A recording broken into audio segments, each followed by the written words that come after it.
আপনার দেশের স্বার্থ বিকিয়ে ভারতের গোলামি করেছে গত 15 বছর।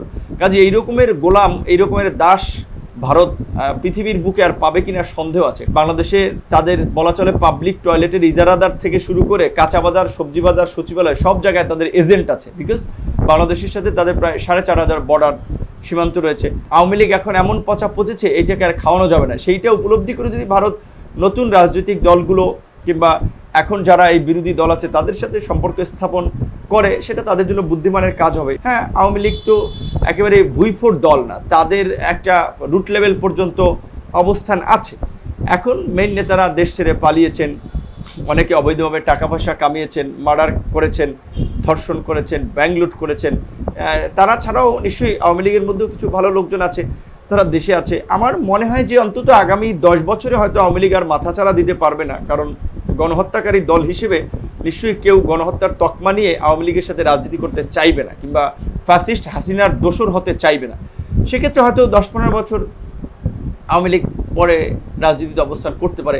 কিংবা আবার আপনার এই আওয়ামী লীগ যেভাবে আপনার দেশের স্বার্থ বিকিয়ে ভারতের গোলামি করেছে গত 15 বছর, কাজে এই রকমের গোলাম, এই রকমের দাস ভারত পৃথিবীর বুকে আর পাবে কিনা সন্দেহ আছে। কাজেই তার যে দাস, এই দাসকে টেকানোর জন্য, এই দাসকে পুনর্বাসিত করার জন্য ভারত একটা শক্তিশালী রাষ্ট্র, উদীয়মান সুপার পাওয়ার।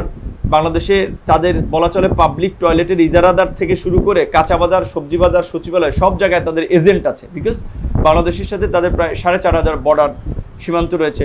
বাংলাদেশের নিরাপত্তা এবং স্থিতিশীলতার সাথে ভারতের নিরাপত্তা স্থিতিশীলতার সম্পর্ক আছে। সেই জায়গা থেকে ভারত তো আওয়ামী লীগকে রিপ্লেস করতে চাবে, এবং ভারত পাশাপাশি তার বন্ধুপ্রতিম রাষ্ট্রগুলো, পশ্চিমা কমিউনিটি কিংবা অন্যান্য দেশকে দিয়েও সরকারকে চাপ দেবে যে আওয়ামী লীগকে কিছু স্পেস দেওয়ার জন্য। ভারতের ধরেন ইউরোপ কিংবা আমেরিকার 125 থেকে 30 কোটি মানুষের বাজার, তো কাজে কান্ট্রি টু কান্ট্রির সম্পর্ক হয়তো বাণিজ্যের ভিত্তিতে। সেইখানে ভারত হয়তো চাইতে পারে, আবার ভারত যদি মনে করে যে না 75 থেকে 90 পর্যন্ত যেই সরকার ছিল তাদের সাথেও কাজ করেছে, আওয়ামী লীগ এখন এমন পচা পচেছে, এই জায়গায় আর খাওয়ানো যাবে না, সেইটা উপলব্ধি করে যদি ভারত নতুন রাজনৈতিক দলগুলো কিংবা এখন যারা এই বিরোধী দল আছে তাদের সাথে সম্পর্ক স্থাপন করে, সেটা তাদের জন্য বুদ্ধিমানের কাজ হবে। সেটা আমরা জানি না, সিদ্ধান্তটা কিন্তু ভারতের। আর আমাদের কথাও পরিষ্কার, আমরা তো ভারতের সাথে যুদ্ধ চাই না, আমরা ভারতের সাথে খারাপ সম্পর্ক চাই না। নিকটবর্তী প্রতিবেশী দেশ হিসেবে দুই দেশের সম্পর্কের ন্যায্যতার জায়গা থেকেই সুসম্পর্ক থাকা দরকার। দুই দেশের মানুষ কিন্তু একে অন্যকে খুব আন্তরিকভাবে ফিল করে, কিন্তু শাসক পর্যায়ে পলিসিগত জায়গা থেকে সমস্যা তৈরি হয়। কাজেই ভারত যদি এটা উপলব্ধি করে যে আমরা 15 বছর একটা বিড়াল পোষলাম, সেই বিড়াল শেষ পর্যন্ত পালিয়ে গেছে, কাজে এই বিড়াল দিয়ে তো আর দেশের মানুষকে দমিয়ে রাখা যায় না, সেই দিক থেকে যদি নতুনদের সাথে সম্পর্ক স্থাপন করতে চায় সেটা ভারতের জন্য মঙ্গল হবে।